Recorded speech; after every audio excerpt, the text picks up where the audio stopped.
Levy Rosman, also known as Gothamchess, continues his tough tournament in New York City Invitational round-robin tournament that is designed to give a chance for title seekers as Levy himself to fight for the GM norm. This is Levy's fourth tournament after the return to the competitive chess, and so far, unfortunately, the most unsuccessful one.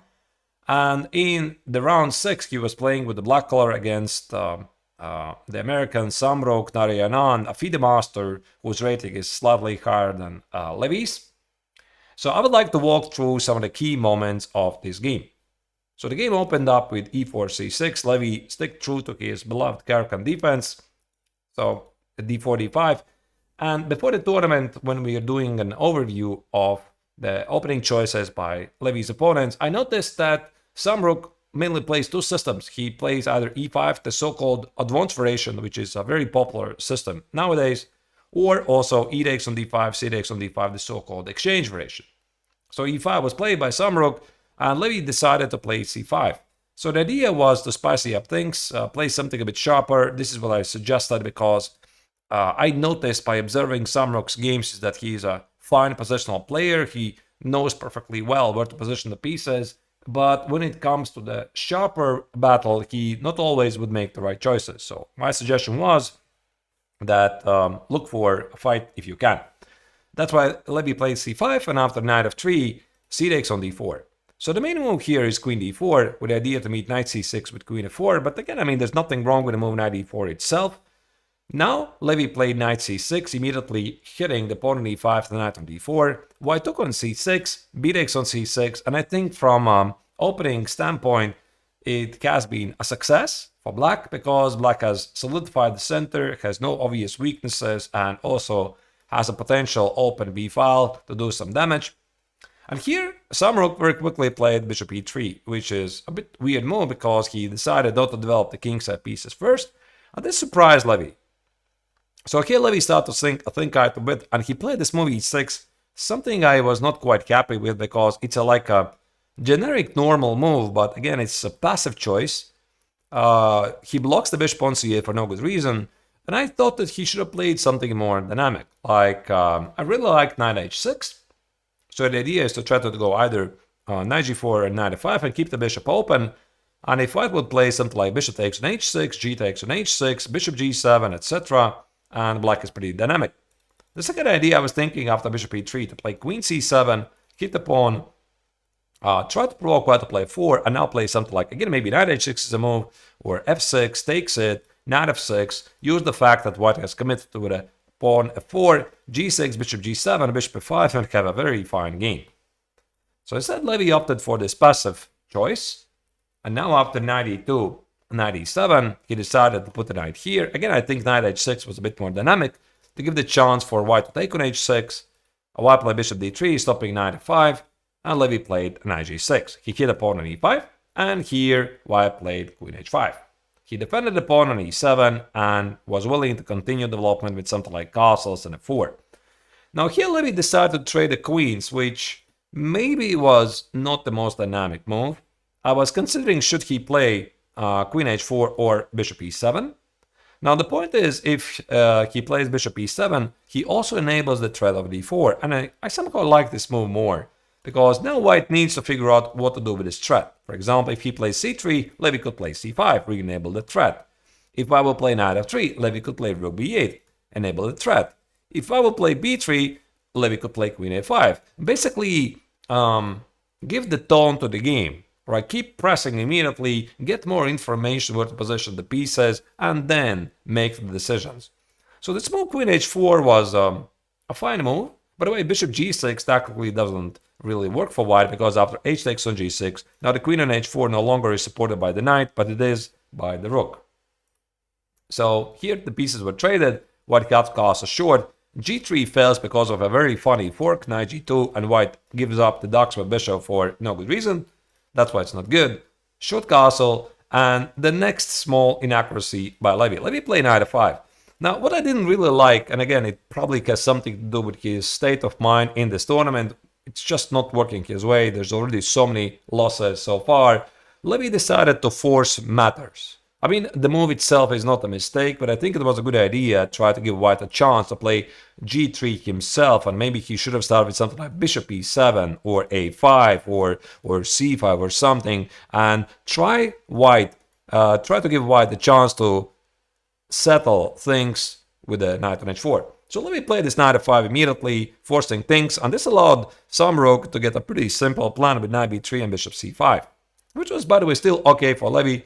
So he played bishop e7, rook e1, not sure why on bishop c5 immediately. Levy played bishop here, bishop c5, and again, a small inaccuracy. So these inaccuracies are building up. Levy played king d7 with the idea to bring the rook here and maybe play a5. But I was thinking he should have thought about potential expansion at the king side, something like f4, activate the bishop, maybe play g5, h5, h4, bishop f5, and only then, if white takes on e7, you take on e7 with the king, and at least black is doing something at the king side.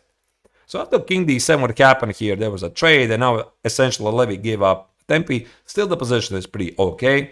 White played knight c5, Levy played rook b8, b3, rook b5. So far, things were looking really good for him. After knight e6, I think Levy can choose between f takes or king e6. I like this move because this would activate the black king. Here, some rook played knight e3, clearly hinting at c3, b4, and occupy the c5 square. So Levy played the move c5. And here, a4. I wish that Levy had spent here a bit more time and think about dynamic properties of this position. But again, his state of the mind was not really in the best shape. I was suggesting during the broadcast to play rook b8. To go for activity above all costs, and for example, after knight c5, play rook c8. Hit the knight, hit the pawn. After knight e6, I was not really sure, is it f takes, is it king e6, it's tough to say, but I was looking at ideas like rook e2, rook c3, trying to go here, and I'm not really sure. Let me just show you an example. King f1, you go here, the pawn is under attack, rook c1 drops the pawn on b3, rook a2, and now play some sort of a5 or d4, king d5, g5, f4, g4. Just try to dominate the game by playing the active moves. So instead, Levy played this rook a5, which is a bit passive move. I don't like this rook position on a5, although it does protect the pawn on c5. Some rook played c3. Levy correctly picked up that b4 is a big threat. By the way, if he had played something like, let me just make some random move, c takes, takes, takes. White's idea is to play b5, knight b4, knight c6, and knight e4. Get the knight on d4 and then use an outside pass pawn on the queen side, since this less square bishop that black has is pretty useless. So that's why here bishop d7, Levy correctly estimated that b4 has to be stopped. And here Samrook played a pretty smart move, knight f4, hitting the pawn on d5. And here, for some reason, Levy decided to go back bishop e6, a super passive move. I can't really explain what happened here. Why not bishop c6? Keep active and threaten to play rook b8. I suppose Levy didn't like the move b4. Now the point is, again, this is something you have to calculate. Takes, takes, rook a4, white can include knight e5, bishop d5 drops the rook, and you just go forward. King e6, knight f4, king e7, and everything's just alright. So the position is open. If white takes on a4, bishop a4, and plays something like rook a1, it seems the pawn is dropping, but if you concentrate a bit more, you just find rook d8, you see white gonna take on a4, there's rook d1 check, and the position is just equal. Actually, the rook trade is inevitably coming, and the position is just balanced. So instead, Levy played this move, bishop e6, which is, again, a very passive move. And now after b4, suddenly black has to be careful, because here after c takes on b4, c takes on b4, white simply will rearrange his pieces and most likely position something like b5 and here, and I was thinking maybe even rook c1, knight e2, and knight e4. This bishop is pretty bad. Now, what happened here is that Levy correctly played rook a6, sacrificing the pawn, going for activity. For example, if I would go here, b takes on c5. During the broadcast, I was trying to find some active moves like, let's say, activate the rook here. If white goes here, play rook d8, go d4. White could go rook b1, d4, rook, rook b7 check, and king e8, and it's just a different type of the game. You open up the bishop, you're playing active, and you don't count the pawns. That's the way to play. Here Levy played after knight e3. He took on b4, c takes on b4, and played rook c8. Again, which is a generic normal move, but the rook on a6 is pretty passive. So you have to start with rook c6. The point here is maybe Levy didn't like the move b5. rook c4. You have to guard the knight b4 square. Let's say rook, something like rook 8, rook a b1 drops the pawn, maybe rook e to b1 here. And again, just go incredibly dynamically forward.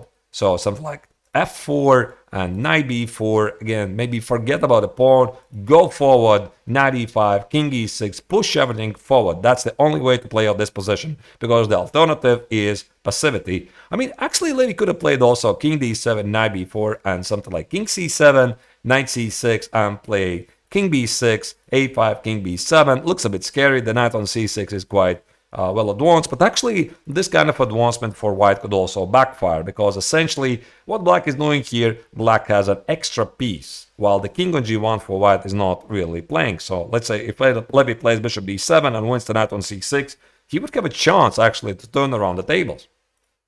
So instead Levy played this rook c8, and now after b5, apparently the only move already here is rook a5, which looks a bit illogical move, and white continues with rook, no, sorry, wait, what was it? I think with knight b4, threatening with knight c6, and here bishop d7 already is necessary. Again, the key element is active defense. So knight e5, king e8, forget about the pawn, go for activity, rook c4, bishop e6, make these pawns as a target, and hope it's going to work. I think that Levy was mainly estimating that rook and a5 is weird, but again, chess is a very concrete game. You don't assume, you calculate. So here after b5, Levy played move rook b6, move he would regret later, because after knight b4, now he has no active counterplay whatsoever. So he played king e8, rook d1, some rook was applying pressure, now the pawn is under attack. Again, I was looking for ways to sack the pawn, go for activity, maybe rook c4, give up the pawn, knight e5, bishop d5, rook d5, a6, trade the pawns, go to a rook endgame, because when you're down, when you're having a worse position, you can always try to escape in a rook endgame. By the way, Neiksans says this is not losing, so black should always activate the king and the rook in rook endgames. Now instead, Levy played rook c5, defending the pawn, and after king f1, his position starts to deteriorate. By the way, rook c4 is still a move. Levy played rook c7, rook here, and now after knight c6, he is doomed and he has to do a passive defense. So takes. Now the problem here is that after bishop d7, white simply continues with king e2, bishop takes on c6, and white simply plays b takes on c6. For example, you go here, king d3, you go here, white goes king d4, and white just dominates the position. The pawn on c6 is strong, the king is more active, and you see the main difference here is that this rook is going to be active.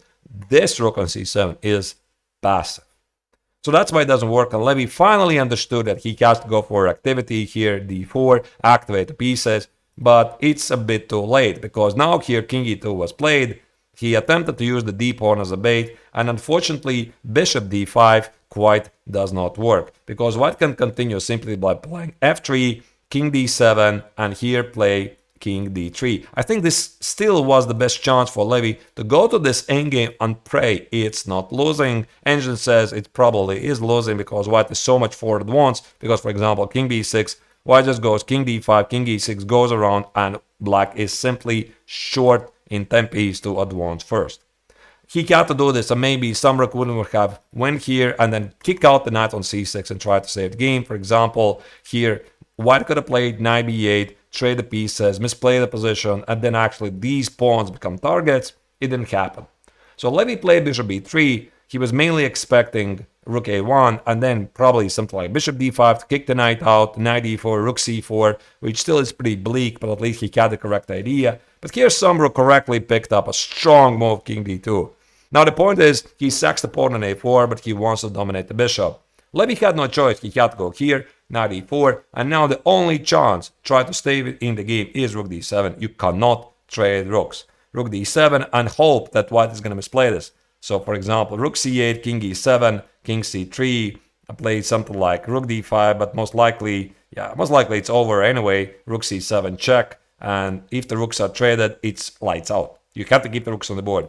Now instead, after the trade, now this position unfortunately becomes simply hopeless, because the knight is dominating the bishop. This poor guy has no targets, so all here white did is improve the king, very instructive way, put the king on c5, played f3 for some Zugzwang ideas, and Levy was simply running out of moves. Because the big idea for white is to play knight c6, collect the pawn, and if the king goes here, play knight e8 to collect the pawn. You see these pawns, they're static, and the bishop at a4 is not helping black at all.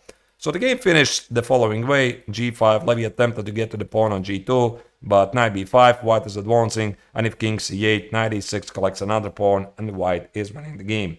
So Levy had to resign.